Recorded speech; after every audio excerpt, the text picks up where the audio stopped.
करता हूँ कि ये बड़ा अच्छा इन्होंने एक सिलसिला शुरू किया हुआ है जिसपे इंसानियत की खिदमत और इनका जो प्रॉपर मुहिब्बत वतनी का स्लोगन है, ये खुद ही इस बात की अक्कासी है कि ये लोग लोगों की खिदमत में जाते हैं और हमारे मुल्क के लिए जो भी बेहतर है वो कारआए अंजाम सरंजाम देते हैं।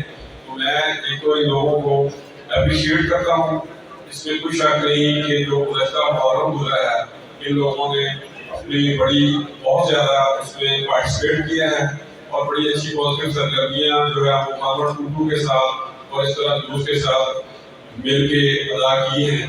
मैं इस पर इन लोगों का बहुत मशहूर हूँ और मैं आइंदा आने वाले दिनों में भी इनसे यही तवक्कुआत रखूँगा। जैसे अभी 14 अगस्त का इवेंट आ रहा है, इस पर भी मैं उम्मीद रखता हूँ कि ये बेहतर कारकर्दगी का मुजाहरा करेंगे और लोगों को हुब्बुल वतनी का पैगाम देंगे और हमारा ये मुल्क इंशाअल्लाह कायम व दायम रहेगा।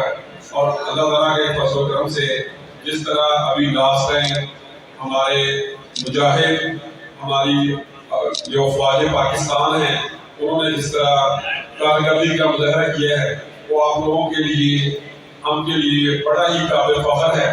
और हम अल्हम्दुलिल्लाह एक ऐसी सीसा बनाई हुई कौम बन चुके हैं जिसमें अल्हम्दुलिल्लाह कोई भी दुश्मन हमारी तरफ मैली आंख से नहीं देख सकता। तो मैं इजाज़त चाहूँगा। नारे तकबीर, पाकिस्तान जिंदाबाद। आप देख रहे हैं पाक न्यूज, पाकिस्तान की आवाज।